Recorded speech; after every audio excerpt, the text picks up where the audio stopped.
কোথায় আছো? কি করছো আজকাল? আমস্টারডাম থেকে ফ্যাব্রিসিয়াস আপনার খবর জানতে চেয়েছেন। শরীরের কথাই যদি বলো, ভালোই আছি। ভালোই রেখেছে এরা আমাকে। তাহলে ওনাকে বলবো আপনি ভালোই আছেন। হ্যাঁ, বলো। ফ্যাব্রিসিয়াস শুনে খুশি হবে যে চার্চ আমাকে বেশ আরামেই রেখেছে। হ্যাঁ, আমরাও তাই শুনেছি। চার্চ আপনার উপরে যার পর নেই খুশি। তাই? আপনার স্বীকারোক্তির পর থেকে ইতালিতে আর নতুন কিছু হয়নি। এর চেয়ে খুশির খবর আর কি হতে পারে? কিন্তু শুনতে পাই যে আজকাল অনেক দেশেই নাকি অনেকে চার্চকে অস্বীকার করতে শুরু করেছে। ভয় হয় সেই সব জায়গায় আমার ভ্রান্ত অভিমতগুলো চলতেই থাকবে। আপনার স্বীকারোক্তি যা ক্ষতি করেছে তার বলবার দরকার পড়ে না। ওসব জায়গারও চার্চের মাতবরি এখনো প্রবল। আচ্ছা, দেকার্তের খবর জানো? দেকার্তে? জানি। আপনার স্বীকারোক্তির পর তিনিও গবেষণা বন্ধ করে দিয়েছেন। বড় কষ্ট হয় যখন দেখি যে আমার এই ভ্রান্ত মত যাদেরকে শিখিয়েছি, আমার এই অবস্থা, তাদের সেই ভুলকে এখনো ঠিক করে দিতে পারলো না। আমি হল্যান্ডে যাচ্ছি কাজ করতে। এখানে আমার কিছু করবার নেই। আমি জানি। ফেদারজো নিয়ে আবার মিলানে লেন্সের কাজ শুরু করেছে। বেচারা আর আমাদের ধর্মযাজক ফুলগানজিও। সে বিজ্ঞানের পথ ছেড়ে চার্চে ফিরে গেছে। বড় খারাপ লাগে যখন দেখি যে যাদেরকে ভুল শিখিয়েছি আমার এই অবস্থা, তাদের সেই ভ্রান্ত পথকে ঠিক করতে পারলো না আজও। এখানে সবাই আমার আত্মার শুদ্ধি নিয়ে বড় ব্যতিব্যস্ত। ভালোই আছি, কি বলো? তাই তো দেখছি। আমার আজ রাতে রওনা করতে হবে, তাই আর বেশিক্ষণ বসতে পারছি না। আমার যন্ত্রণা বাড়িয়ে দেবার জন্য তুমি আবার কেন এলে সারথি? এখানে আসা অবধি ভালোই ছিলাম, ওদের কথা মতোই চলতাম, কিন্তু কই কিছুই তো ভুলতে পারলাম না। আমি চলি।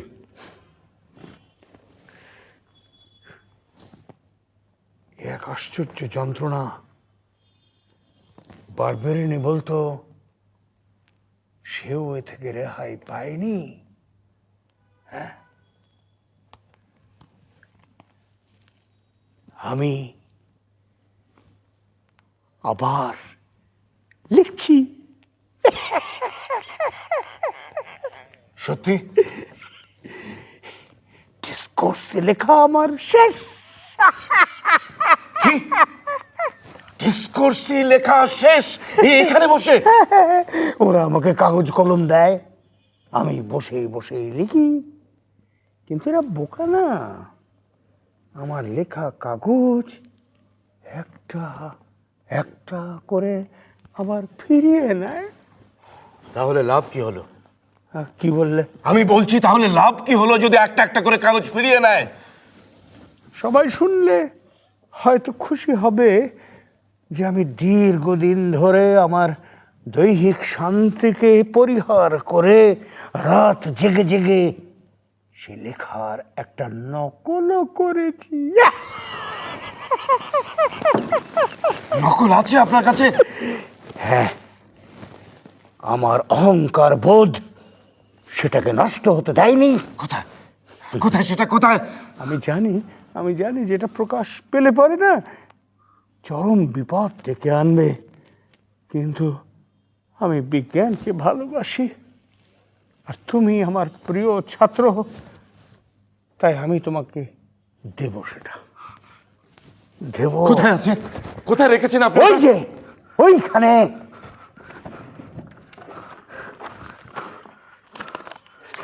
সাবধান সাবধান, লুকিয়ে ফেলো ওটা। ডিসকোর্সি আমার অভিপ্রায় গতি সম্বন্ধে একটা সম্পূর্ণ নতুন বিষয় উত্থাপন করা। নিরীক্ষা দ্বারা আমি আবিষ্কার করিয়াছি যে ইহার আলোচনা করিবার মতো বৈশিষ্ট্য আছে। একটা কিছু তো করতে হতো, তাই আমার কি যে আনন্দ হচ্ছে!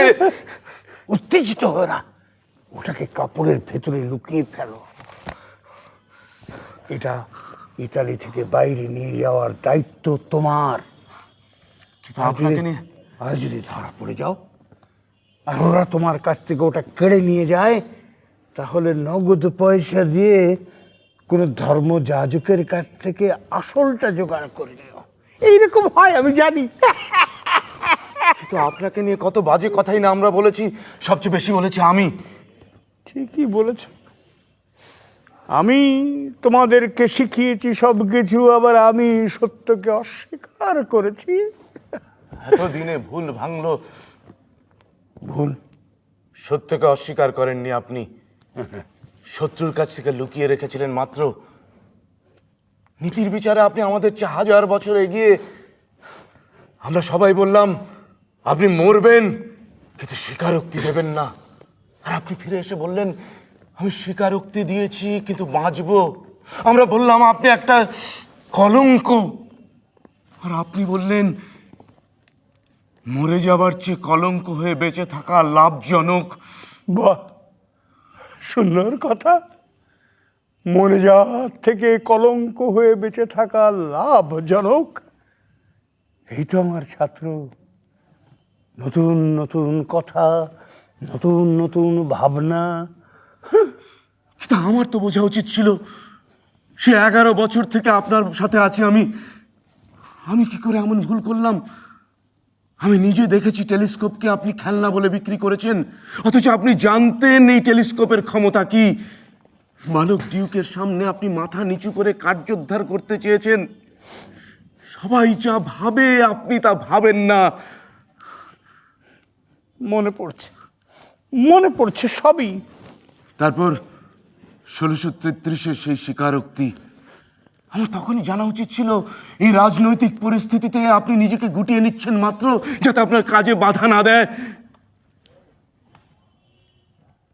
আমি তো সেই চেষ্টাই করে এসেছি আন্দ্রেয়া। আপনি লিখতে পারলেন, কিন্তু যদি একগুয়েমি করে মারা যেতেন তাহলে ওরাই জয়ী হয়ে যেত। না না, এটা তুমি ভুল বললে আন্দ্রেয়া। ওরাই আসলে সত্য কাজটি করেছে। আর তাছাড়া আমি মরে গেলেও না, বিজ্ঞান কিন্তু ঠিকই নিজের পায়ে দাঁড়িয়ে থাকতো। হ্যাঁ, তাহলে স্বীকারোক্তি দিলেন কেন? ভয়ে, দৈহিক যন্ত্রণার ভয়ে। বিশ্বাস করি না। ওরা আমাকে মৃত্যু ভয় দেখিয়েছিল। আর কোনো পরিকল্পনা ছিল না আপনার? না, আমার কোনো পরিকল্পনা ছিল না। আমার কোনো পরিকল্পনা ছিল না।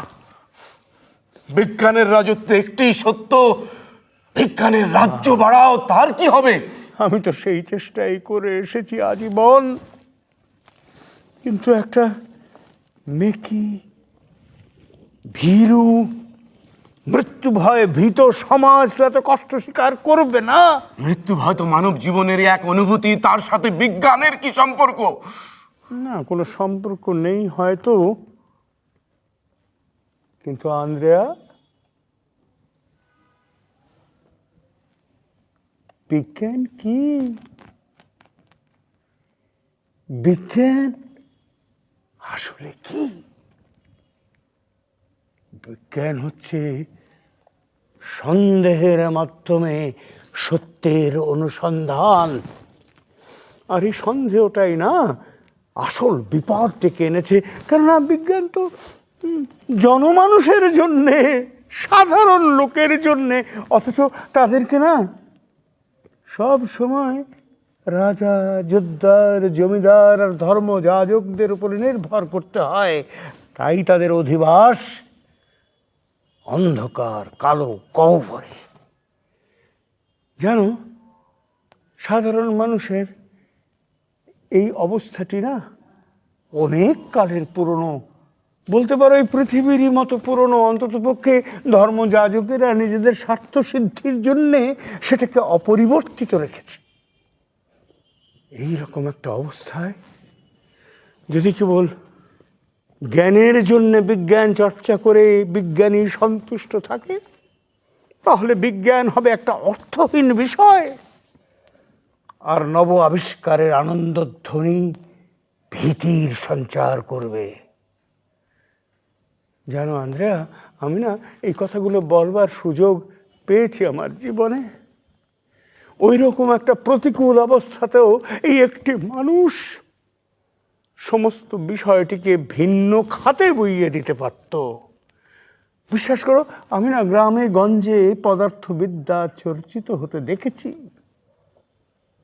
কিন্তু জানো আন্দ্রেয়া, আমি না পারলাম না। আফসোস হয়, কেন যে তখন রিজু হয়ে দাঁড়িয়ে বলতে পারলাম না, মানি না এইসব ধর্মীয় বিধি। আন্দ্রেয়া, আমি বিজ্ঞানের সাথে বিশ্বাসঘাতকতা করেছি। আমি যা করেছি, বিজ্ঞানের রাজ্যে তার কোনো ক্ষমা নেই।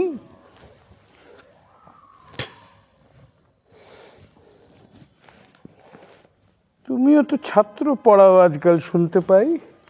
হ্যাঁ, আমাকে ছুঁতে তোমার ঘেন্না করবে না? নতুন দিনের কথা বলতেন আপনি এক সময়, তবে তার কি হবে? চলতে থাকবে, নতুন নতুন কথা বলবে মানুষ, নতুন নতুন চিন্তা ভিড় করে আসবে। ওটাকে লুকিয়ে ফেলো, কেউ দেখলে বিপদ আছে। আপনার এসব কথার উত্তর আমার জানা নেই, কিন্তু আপনি নিজের সম্পর্কে যা বললেন তা বিশ্বাস করতে আমার মন চায় না।